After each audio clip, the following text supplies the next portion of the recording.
Marco Reyes had been on Kethsalan soil for 11 months before he understood what it meant to be owned. Not owned in the way they said it during induction, not the legal speak, the contractual obligations, the careful diplomatic language about bonded labor exchange programs and integrated service classifications. He meant owned the way a hammer is owned the way a stone is owned in the way that a thing ceases to be a someone and becomes an instrument, useful until it isn't. He'd signed the contract at the Sao Paulo uplink station on a Tuesday in November, 9 years after first contact, 4 years after the exchange accords were ratified, and 6 days after his sister's third surgery came back with a bill that would have taken him 30 years to pay. The recruiter, a young Kethsal woman named Assessed Value of Patience, who went by Patience in human tongue because humans couldn't hold the tonal clicks in their mouths, had been kind about it. She'd explained the terms clearly. 18 months of bonded service in a Kethsal household of middle administrative rank. Room, nutrition, climate-controlled quarters, and at the end, full medical credit discharge, no interest. Marco had asked one question: what do they need me to do? Patience had smiled with the inner eyelids that the Kethsal showed when genuinely pleased. The children, she said, the children of Counselor Velshara need a keeper, someone patient, someone who can hold still. He'd taken the job. The Kethsal homeworld, or rather, the administrative colony they'd established in the L2 point of humanity's own moon, the place they'd named the Arrangement, and humans had taken to calling the Shelf, was not cold exactly, but it was pale. Everything pale. The corridors of Velshara's compound were lit by bioluminescent panels that shifted color with the time of cycle, moving through a spectrum Marco's eyes could barely follow, bone white to rose to a deep, arterial amber. The air was slightly too thin for comfort, kept that way because the Kethsal breathed efficiently and found human respiration patterns wasteful. Marco had learned to take slow, measured breaths. He'd learned a lot about holding himself to a smaller shape. The compound itself was a marvel he'd only slowly learned to stop noticing. Everything curved. The Kethsal had a deep architectural instinct against sharp corners, and the compound reflected this. Walls flowing into floors, into ceilings in gradients of structural material that had the look of something grown rather than built. The materials were pale and slightly translucent, and when the bioluminescent panels pulsed at certain hours, the whole structure glowed from within, like a body lit by its own warmth. Marco had spent the first week walking into walls he couldn't properly see the edges of, and the second week learning that the Kethsal found this extremely funny.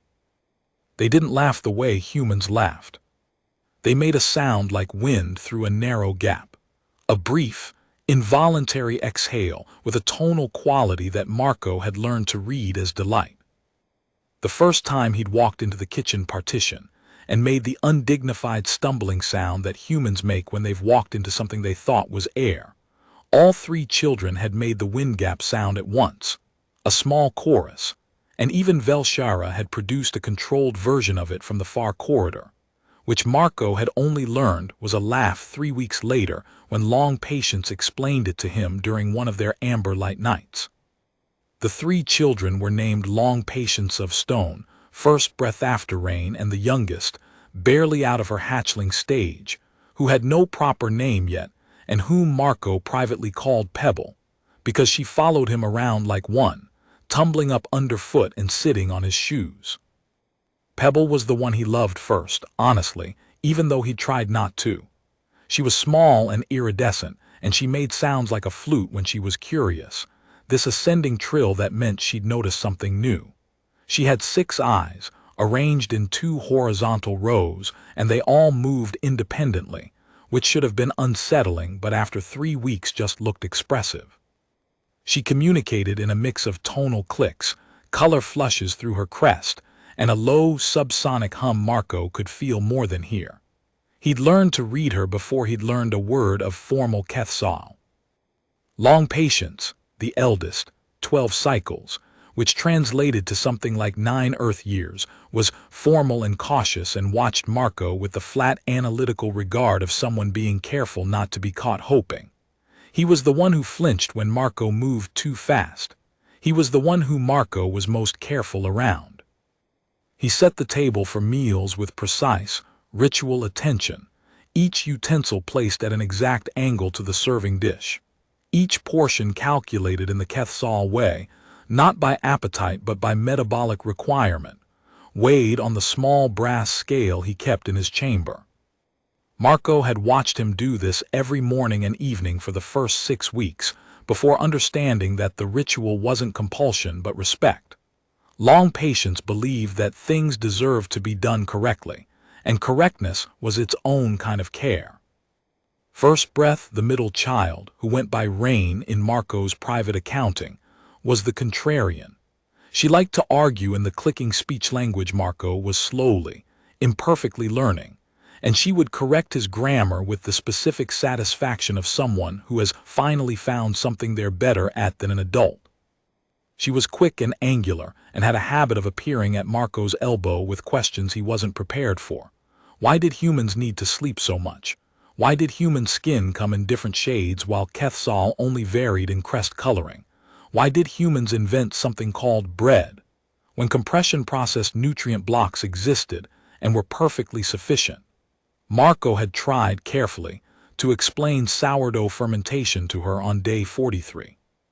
She had listened with the specific narrowed-eye expression that meant she was deciding whether to be impressed or skeptical, and then she'd asked whether he could make some, and he'd spent 2 weeks improvising a fermentation vessel from compound materials, and had produced something that smelled right and tasted wrong but made Rain look at it with the evaluative wonder of someone watching a thing that shouldn't work anyway.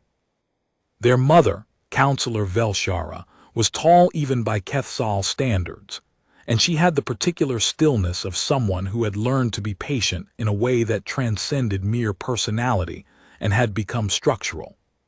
She ran what she called administrative coordination for the exchange accords and what Marco's old supervisor at the uplink station had called, with a flat voice, enforcement. She was away more than she was home. When she was home, she was present in the way a large stone is present, completely, without apology, with a weight that changed the air pressure in whatever room she occupied. She had never been unkind to Marco. She had also never, in 11 months, spoken to him directly about anything that wasn't his duties, the children's schedule, or the correct temperature for Rain's afternoon feeding. He was the hammer, he was the stone. He held still, and he did his job, and he told himself that was enough. The first time Long Patience spoke to him, really spoke, not the careful, formal briefings about Pebble's dietary restrictions or the times when Rain had nightmares, was on the 87th day. It was past the household sleep cycle. The bioluminescent panels had shifted to the deep amber that meant rest, and Marco had been sitting in the narrow alcove outside the children's chamber, not sleeping, just existing in the particular suspended state he'd developed for nights when the thin air made sleep unreliable. He'd been humming, not thinking about it, just humming an old song his mother used to sing when he was small, something about fishing boats and coming home when the light changed. It was in Portuguese, and he'd mostly forgotten the words, but the melody lived in his chest somewhere below conscious thought. Long Patience appeared in the doorway. He stood very still, watching Marco with 4 of his 6 eyes. The other 2 were tracking something in the middle distance that Marco couldn't see. Marco stopped humming. "Don't stop," Long Patience said in formal Quetzal, and then after a pause, "Please." Marco looked at him for a moment, then he started humming again. Long Patience came and sat beside him in the alcove. He didn't touch Marco. The Quetzal maintained careful proxemic distances, and Long Patience more than most, but he sat close enough that Marco could feel the slight warmth the children radiated, the faint shimmer of bioluminescence in his crest. They sat like that until the panels shifted toward the pale pre-dawn rose. Long Patience said, before going back to his chamber, You always hum when you are thinking about something far away. Marco said yes. Long Patience considered this. Then, is it the place you came from? Sometimes, Marco said. Sometimes it's just the tune. Long Patience made the sound that Marco had come to understand as acknowledgement without resolution, the Quetzal equivalent of nodding at something you don't fully understand but are willing to sit with. Then he went inside. Marco sat in the amber light and felt something he didn't have a clean word for. Not quite loneliness, not quite its opposite. He sat with it the way Long Patience had sat with the unanswered question. There was a month, the 4th month, when the rains came to the terrestrial observation decks, and the shelf's environmental systems adjusted humidity in ways that made the already thin air feel worse. When Marco came close to requesting a contract review. He'd been doing the work correctly. He was sure of that. He'd been keeping the children's schedules, managing their educational requirements, making sure Rain ate her afternoon nutritional supplement without turning it into an argument that lasted until the next morning, guiding Pebble away from the compound's structural maintenance panels, which she regarded as interactive puzzles specifically installed for her entertainment. He'd been doing it correctly and quietly and without complaint, because that was what he'd contracted to do, and the contract was the thing standing between his sister's health and the debt that would have swallowed her. But in the 4th month, he'd received a message from a fellow bonded worker, a man named Christoph, a German engineer doing technical maintenance on the shelf's atmospheric processing systems, that had stayed with him. They'd met twice in the common exchange space near the processing center, the neutral zone where bonded workers of all species were allowed to gather during designated social hours. Christoph was 43, had done this before, and had the careful, flattened affect of someone who had learned not to let things touch him too much.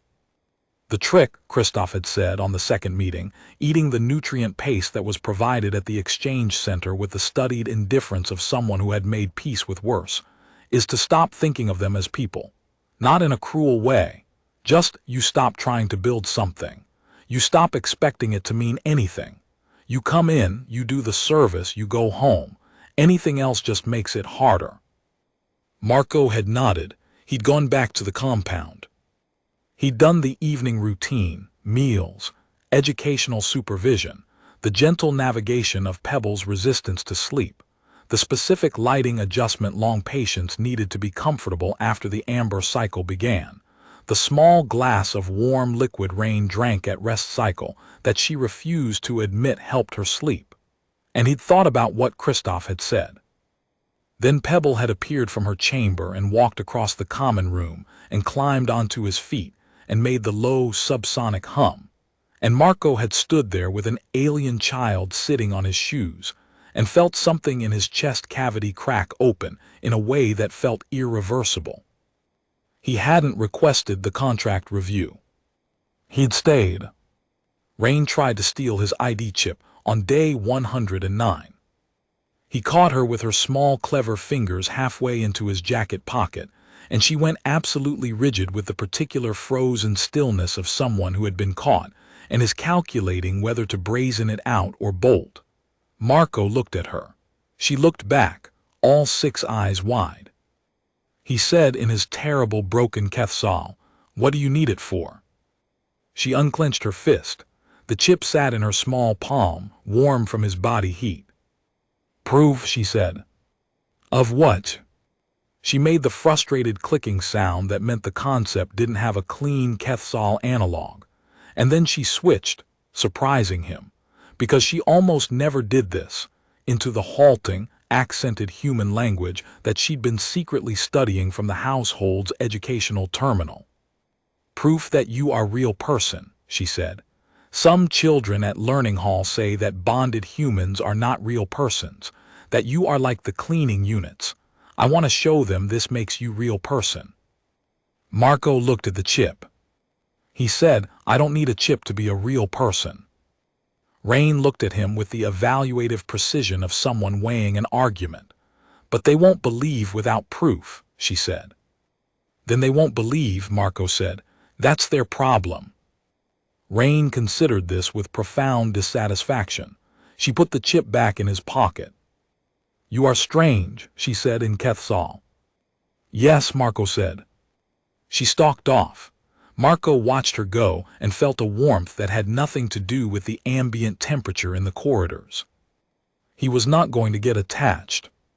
He was going to complete his service and go home and pay his sister's bills and never think about this place again. He was going to hold still. He was. In the 8th month, he started teaching them things. It wasn't part of the contract. The educational requirements were covered by the household's formal learning program, overseen by a Quetzal pedagogical AI that managed curriculum for children of Velshara's administrative class. Marco's role was supervisory, make sure they completed the sessions, handle the post-session questions, ensure the physical routines that supported cognitive development.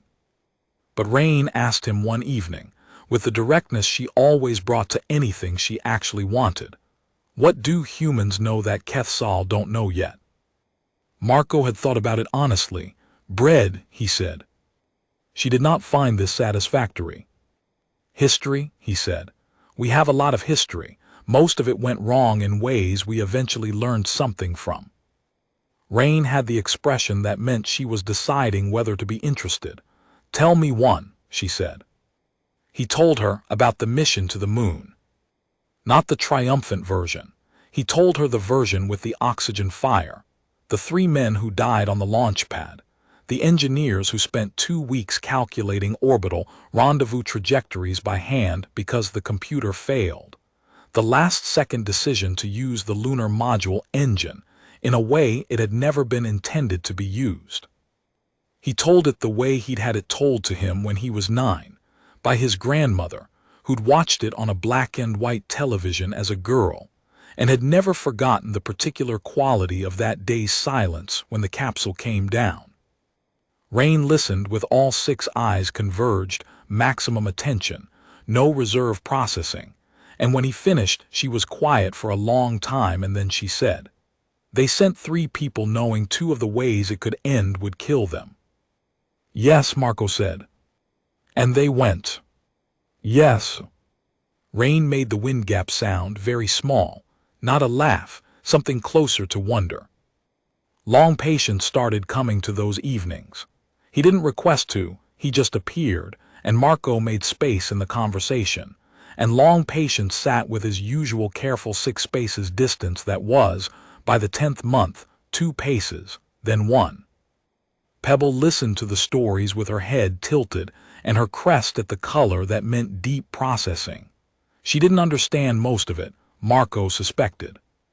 But she stayed because he was there, and because she had decided, somewhere in her small, luminous understanding, that where he was a place worth staying. On the 321st day, 61 days before his contract ended, the shelf went dark. Not a power failure. The power systems came from a redundant bioelectric lattice that had survived 3 generations of structural upgrades. What went dark was the administrative network, the exchange accord uplinks, the compound's external sensor relay, and most critically, every defensive protocol in Velshara's compound.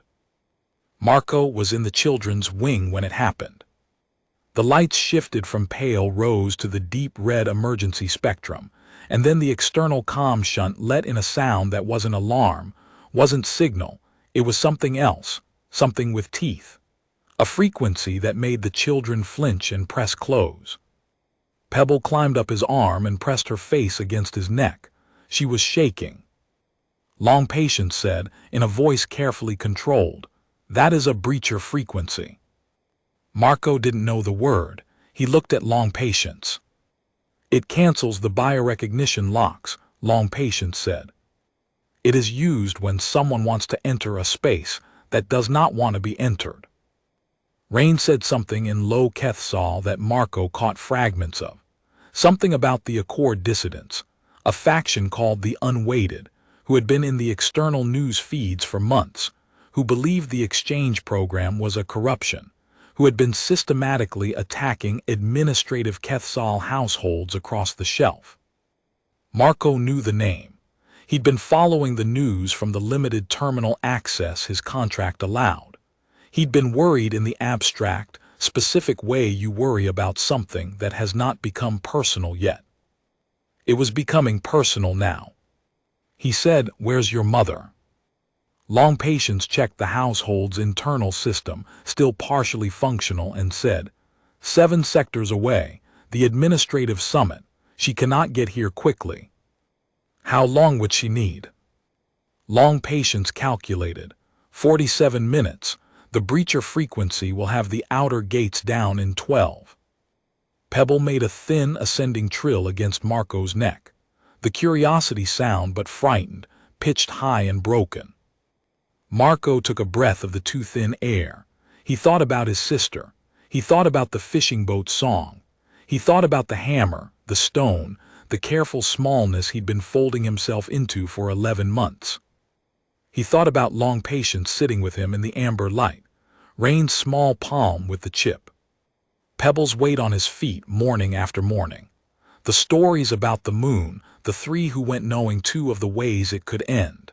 He thought about Rain's expression, wonder, not calculation, pure and unguarded, when she'd understood what it meant that they'd gone anyway. He said, "Okay, show me the compound layout." He wasn't a soldier. He'd done mandatory civil service before the exchange, standard for his generation. 2 years in the infrastructure corps building pressurized transit tubes in the Brazilian interior. He knew how to read structural schematics. He knew how to work under deadline in an environment that wanted to kill him. He knew how to be very, very tired and keep going anyway. It wasn't nothing, but it was a long way from enough. He did a fast accounting of what he had. The compound's maintenance tunnels, which the unweighted likely hadn't mapped because they weren't in the official schematics. The Quetzal didn't document maintenance infrastructure for the same reason they didn't document bone structure. It was internal and obvious, and you only noticed it when it broke. He had the children. He had Pebble, who weighed about 3 kilograms and had no combat capability whatsoever, but who also had the sensory range of something built for hunting in dark spaces. He had a maintenance toolkit. He had in the sealed emergency cabinet in the utility alcove. He'd found it while reorganizing the compound storage units on day 40, noted it, filed it in the back of his mind in the way you file things you hope you never need. A single emergency pressure burst canister, designed to seal hull breaches, extremely loud, extremely concussive. He had the layout he'd been memorizing since month 2, not for any reason he'd been able to articulate then, just because knowing where he was had always made him feel less like a hammer.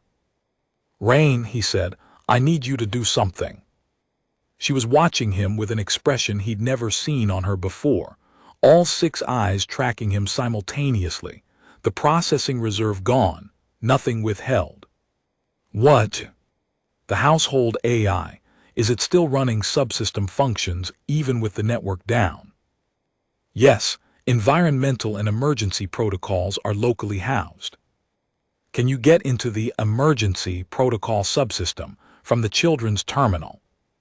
She made the Quetzal expression that translated roughly to "that would technically be against 17 household rules," but she was already moving toward the terminal. "I need you to tell the environmental system there's a methane spike in the outer corridor," Marco said. "It'll trigger the ventilation shunts. I need that specific corridor, west approach, outer ring, sealed for atmospheric remediation." Rain looked at him. "That will also seal us in this wing." "Yes." "And the unweighted who are coming through the outer gates. They'll have to reroute, east approach." "You want them to come through the east approach?" "Yes." Long Patience said, very quietly, "because the east approach goes through the maintenance corridor." "Yes," Marco said. Long Patience watched him with something that wasn't quite hope and wasn't quite fear, something in the space between that the Quetzal apparently had a name for, and humans hadn't gotten around to inventing yet. And then, Long Patience said. Marco picked up the pressure burst canister. He tested its weight. He thought about the tunnel geometry, narrow, low-ceilinged, designed for Kethsal maintenance workers who were smaller than he was, and who moved with the efficient stillness of something that belonged underground. He, on the other hand, was larger than expected, and had spent almost a year learning to hold himself to a smaller shape. He'd been doing that wrong. He'd been doing the whole year wrong in that one specific way. He wasn't the hammer. He'd never been the hammer. The hammer was an object that swung when someone else decided.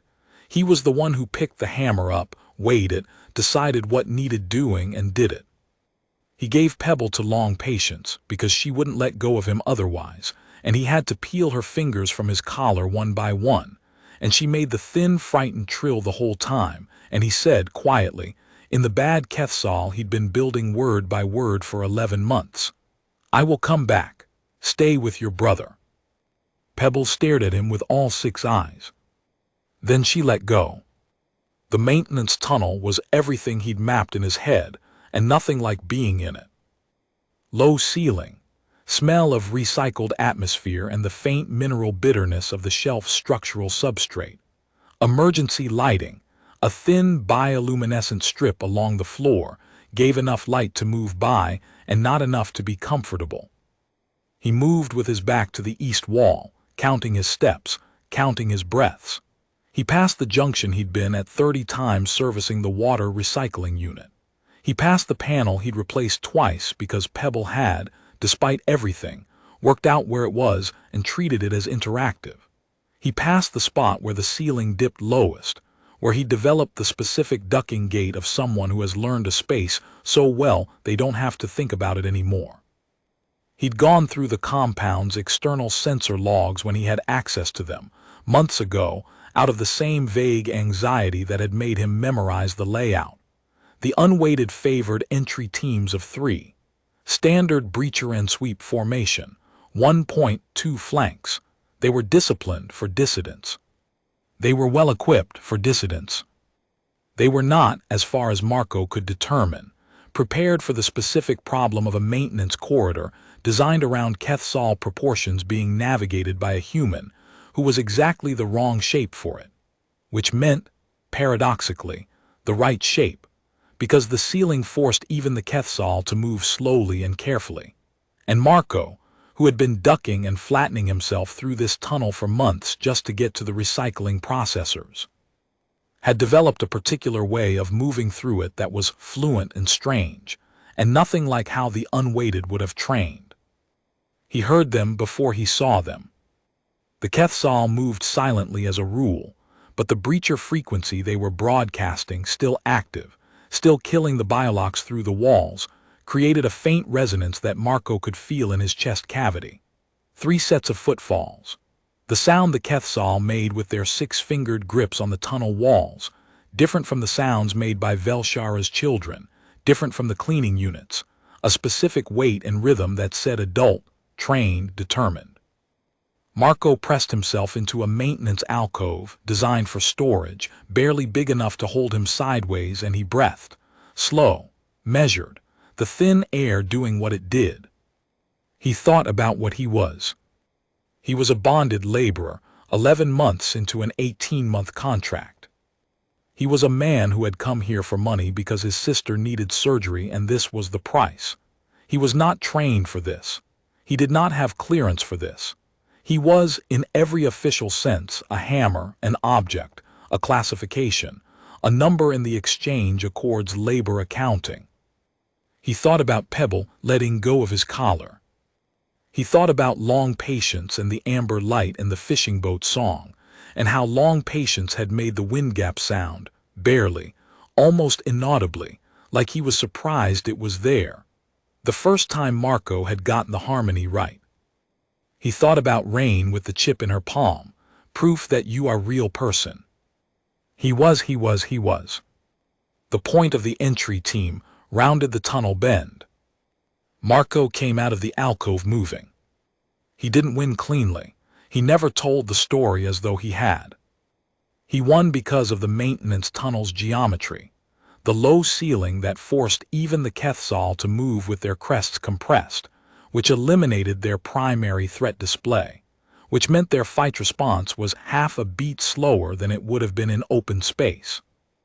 He won because the pressure burst canister, when he discharged it against the tunnel wall at point-blank range, produced a concussive wave in an enclosed space that was spectacular and disorienting, and gave him a 3-second window in which the unweighted sensory systems, built for better lit, more open environments, were scrambled.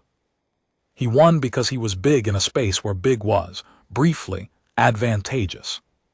He won because he'd spent 11 months learning to be very, very quiet and completely still, and the inverse of stillness, the sudden violent motion, the unexpected shape of a human body moving at full speed through a tunnel built for beings 8 centimeters shorter, was something none of them had trained to respond to.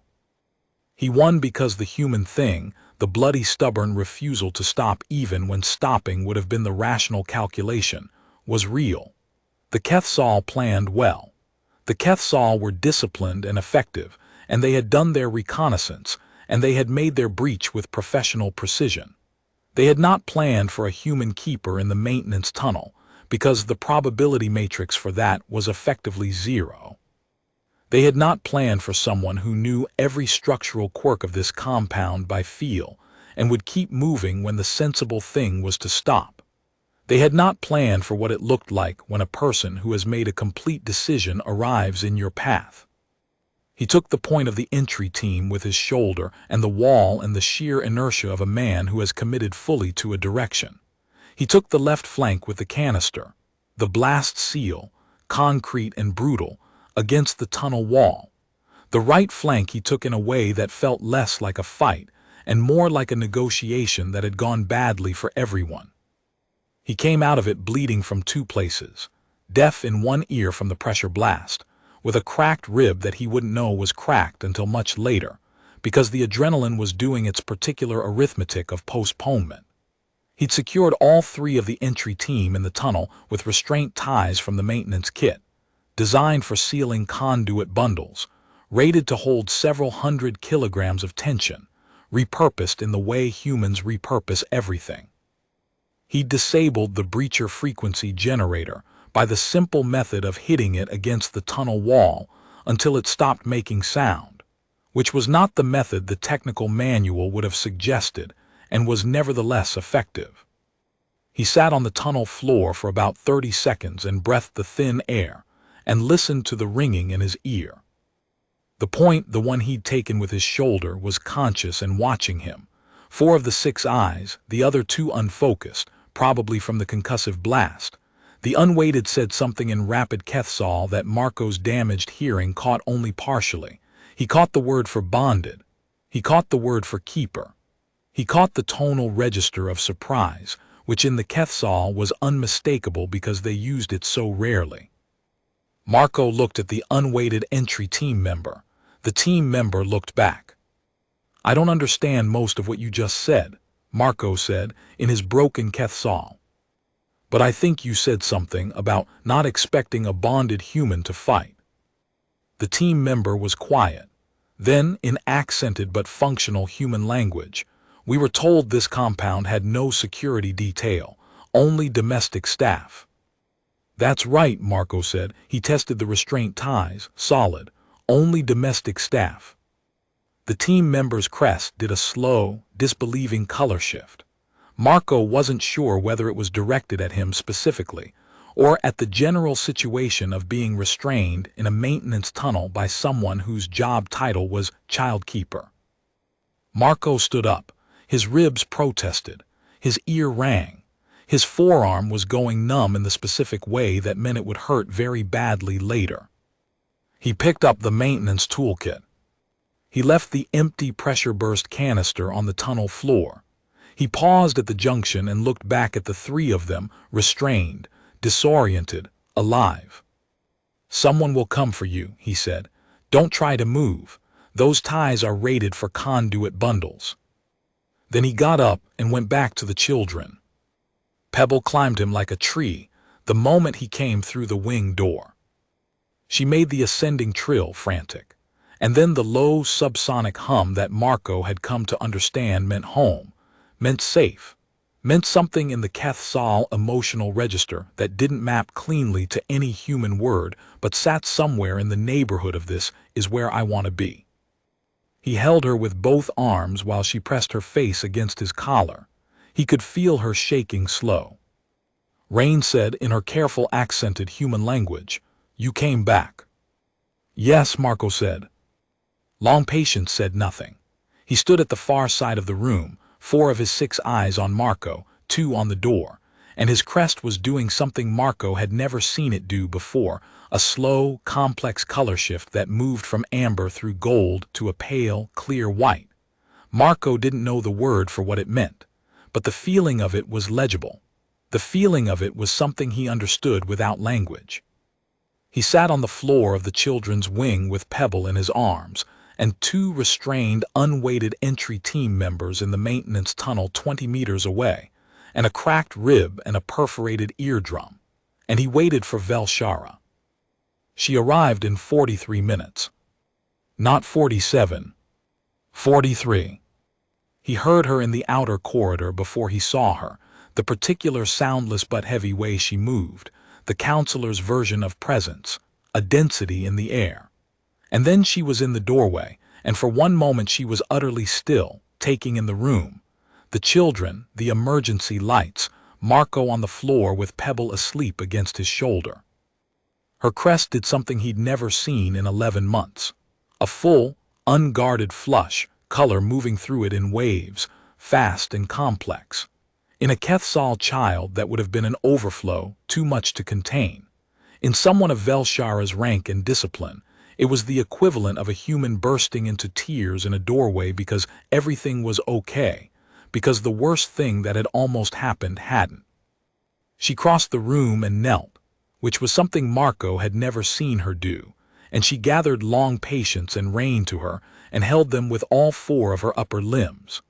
Long Patience, who was formal and careful and flinched when adults moved too fast, buried his face against her chest and made a low harmonic sound that Marco felt in his bones. Pebble slept through it. After a long moment, Velshara looked at Marco. He became aware, in the specific uncomfortable way of someone suddenly conscious of their own body, of the blood on his forearm, the awkward angle of his sit that was trying not to compress his ribcage, the fact that his left ear was still ringing.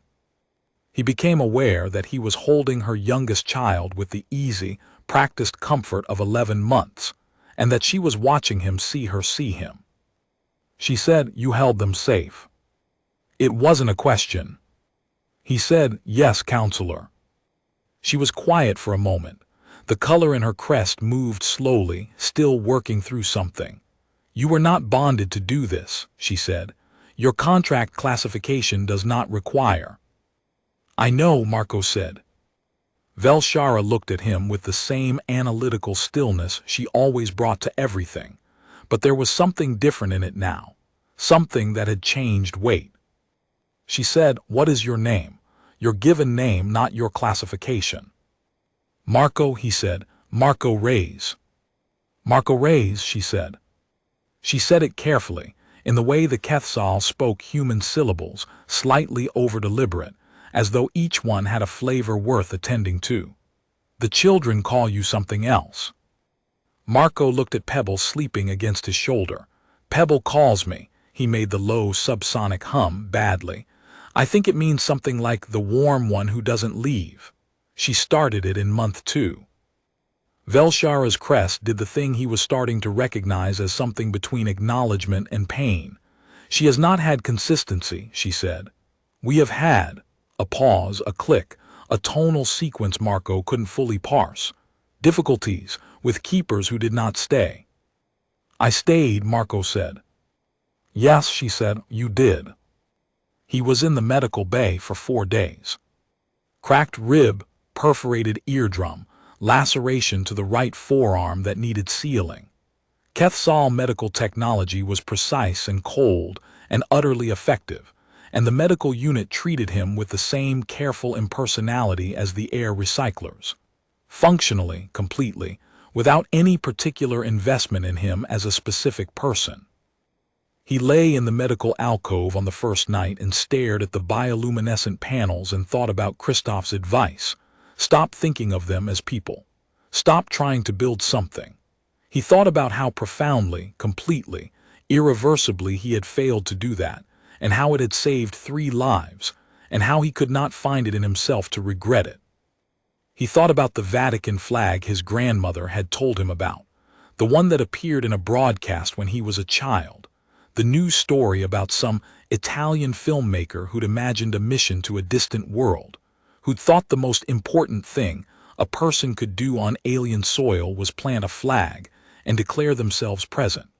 Marco thought about what it meant to declare yourself present. Not through ceremony or symbol, but through action, through the specific weight-bearing act of staying when you could leave, of moving when you could hold still, of being known rather than merely useful. He thought the flag is a lie. The flag says I was here, I claimed this. What he'd done in that tunnel said something different. It said, I care what happens to the things inside this. That was the difference. That was the whole difference. Long patience came on the second day. He sat in the chair beside the medical bay alcove and didn't say anything for a while.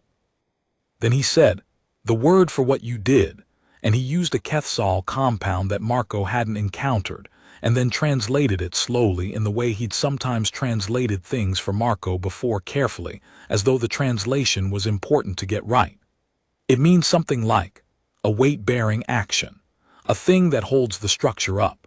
It's used for load-bearing members in architecture and also for, he paused, a color shift in his crest. For the specific thing a person does when they are not required to stay, but they stay anyway. Marco looked at him. Long Patience said, in our architecture, a weight-bearing member is different from a decoration. A decoration is beautiful and it belongs to the person who owns it. A weight-bearing member is part of the structure. It is different from being owned. Marco said, yes. Long Patience said, I understand now that you were always that.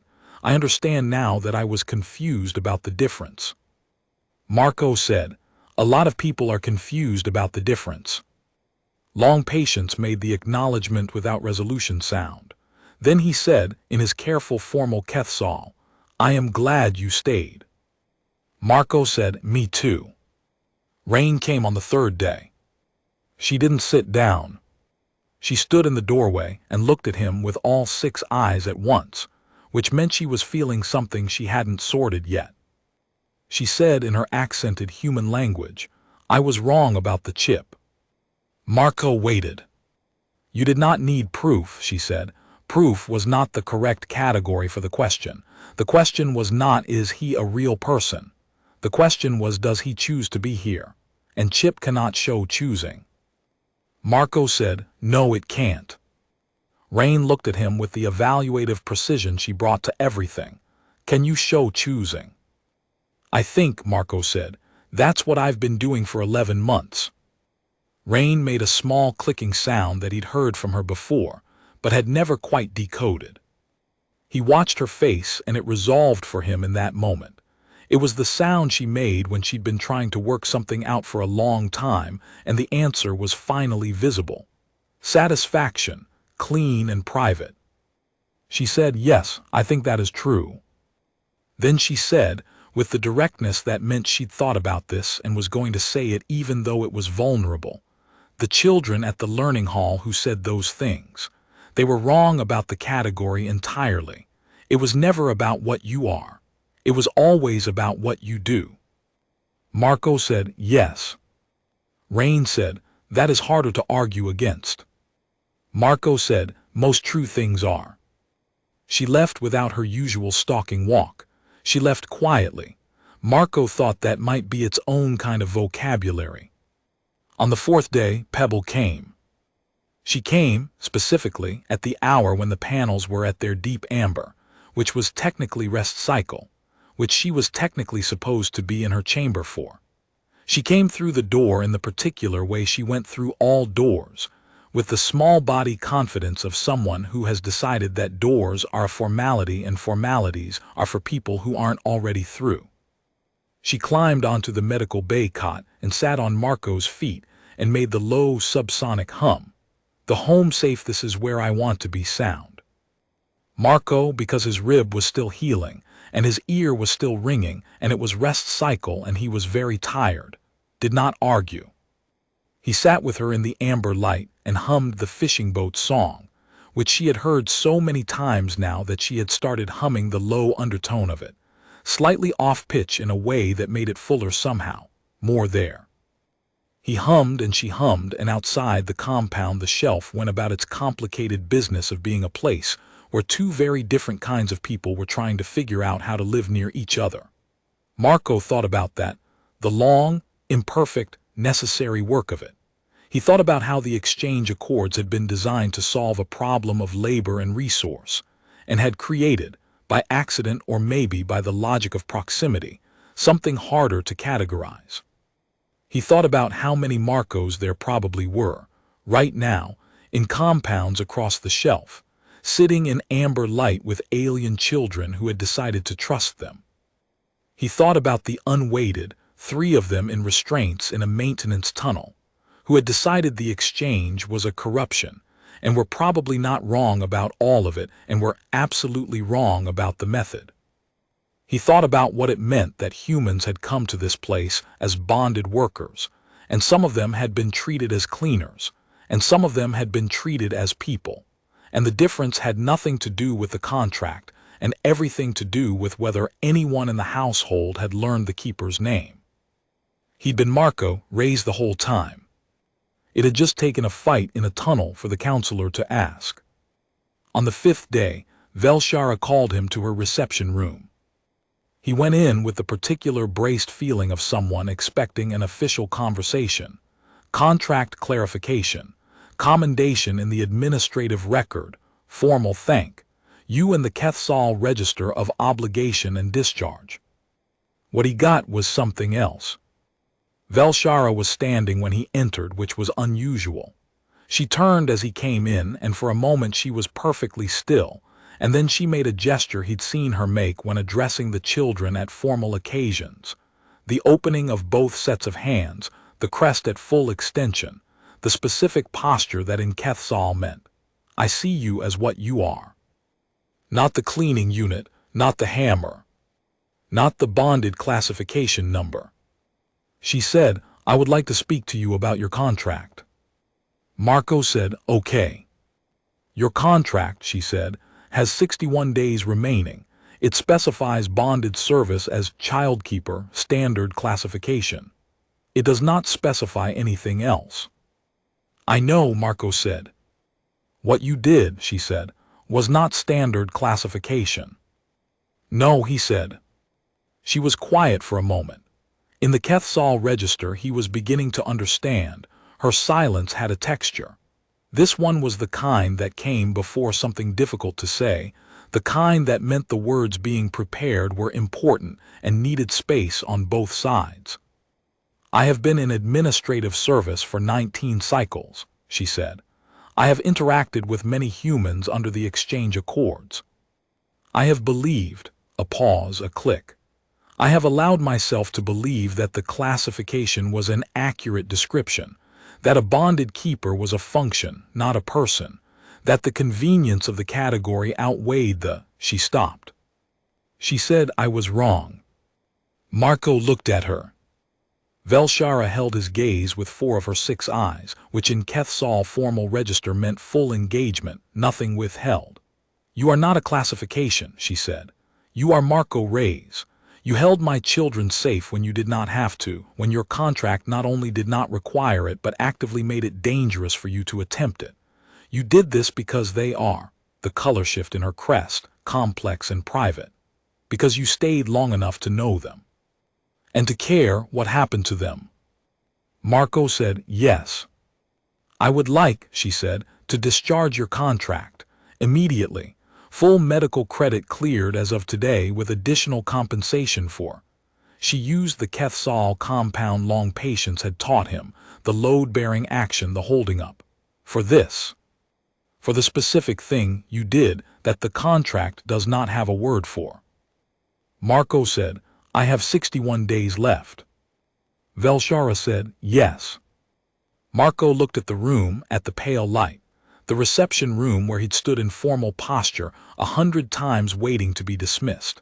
The corridor he'd walked every morning for 11 months with Pebble attached to his feet and Rain arguing at his elbow and long patience walking carefully 6 paces behind, and then, gradually, 3 paces too. He thought about his sister, who was recovered and working, and who had sent him 6 messages in the last month about her new position at the Coastal Reclamation Project, who had told him, in her last message, that she was happy. He thought about an amber light and a fishing boat song, and the sound of Pebble humming the low undertone, slightly off-pitch. He said, I'd like to finish my contract. Velshara looked at him. I'd like to stay, he said, for the 61 days, if that's all right. The color in her crest was something he didn't have a name for yet. He thought he'd need to learn more Kethsol to get the name. He thought he'd like to do that. That, she said carefully, would be acceptable. There was a pause, and then she said something else very quietly, in the Kethsol tonal register that was used for things too significant for ordinary speech. A sound that Marco's ear caught and his mind turned over slowly, looking for the meaning. He didn't have all the vocabulary. He got enough. It meant something like, thank you for teaching me what the category missed. He didn't tell the story as a victory. That was the thing he got right when it came time to give testimony at the Exchange Accord security hearing, 9 weeks later, with Rain's translated notes and Long Patience's architectural diagrams, and the compound's partial sensor logs providing the factual scaffolding and Marco filling in the rest. He told it as a job. He said, I knew the layout, I had the tools, I made the decision. They asked him why. The Accord mediator, a human woman named Yoon, who had been doing this work for 12 years and had the particular watchful patience of someone who had learned not to expect straight answers, asked him, why did you take the risk? You weren't required to. Your contract didn't obligate you. Marco said no. Then why? Marco thought about it. He thought about all the words he could use: duty, connection, love, the weight-bearing action, proof of choosing. He said, because I knew their names. Yoon wrote that down. She looked at him for a long time afterward. The hearing went on for another 4 hours. Marco answered every question carefully and truthfully. They asked about the compound security systems, and he explained. They asked about the maintenance tunnel, and he drew the layout from memory on the mediator's display. And one of the Kethsol engineering consultants made the wind gap sound, surprise, at the accuracy, at the fact that a bonded childkeeper had memorized structural infrastructure with the completeness of a facilities technician. They asked about the pressure burst canister, and he described its intended function and his repurposing of it, and the Kethsol weapons specialist on the panel made a note, and then looked at Marco with the particular flat attention that meant recalibration, the look of someone adjusting a model because new data had arrived. They asked specifically about the children, whether they had been in danger, whether the wing had been breached. Marco said no. The wing was sealed. Rain triggered the environmental lockdown from the children's terminal. The mediator said, Rain. First breath after Rain, Marco said. The middle child, she's 9. She accessed the emergency protocol subsystem and triggered a false methane reading to seal the west corridor. She did it in about 40 seconds. There was a pause in the room. The Kethsol mediators looked at each other. The child did this on her own, one of them asked. I asked her to, Marco said. She's very good with systems. She's been studying human language on the household terminal for months. She understood immediately what I needed, and she executed it correctly, and she didn't hesitate. He could have said more. He could have said, She understood because she had been paying attention, because she had been watching me learn things for 11 months and had internalized the principle that if you understand how a system works, you can make it do things it wasn't designed to do. He could have said, I taught her that, not on purpose, by example. By being the kind of person who learns where the maintenance tunnels are and how the pressure burst canisters work and where the emergency cabinets are. Not because anyone asked him to, but because knowing made him feel less like a hammer. He didn't say any of that. Rain's actions spoke for themselves. At the end, Yoon said, You understand that your testimony will be used in the review of the exchange accord classification standards. Marco said, Yes. Yoon said, Is there anything you want on the record about that? Marco thought about Christoph's advice. He thought about the compound's hundreds of households, thousands of bonded workers in them, each one a name that may or may not have been learned, each one a weight-bearing member who might have been treated as a decoration. He said, just ask them their names, all of them. Learn their names and see if it changes how you write the contracts. Yoon looked at him. She wrote it down. On his last day, Pebble woke up early and came to sit on his feet in the pre-dawn rose light, before the compound was fully awake, before anyone had any official business to conduct. She made the low subsonic hum. He made it back. They sat like that until the light shifted, and then the day began, and it was a regular day, full of the small, ordinary work of caring for small beings who needed things. Rain's argument about the educational terminal allocation, Long Patience's careful formal morning greeting that had, over 61 days, come to include a very small, very precise gesture that meant I am glad you are here. Pebble's morning trajectory around the common space like a small luminous planet, trailing trill sounds. Marco made bread. He'd gotten better at the fermentation process, and the result was still structurally unusual by human standards. But Rain had decided it was correct in all the ways that mattered and had started incorporating it into the household's meal, planning with the methodical enthusiasm she brought to anything she decided was hers to understand. Marco watched her present the morning serving to Long Patience with the specific gravity of someone presenting something important, and Long Patience received it with the ritual attention he gave to everything he considered worth respecting. And something moved through Marco's chest that he could not have named in either language and did not need to. At the end of the day, Velshara stood in the doorway of the children's wing, and Marco stood up, and they faced each other in the way they'd learned to face each other over the last months, honestly, with nothing particular withheld. She said, The invitation remains open. He said, I know. She said, The children. I know, he said again softly. He had not decided. He thought he was not going to decide today.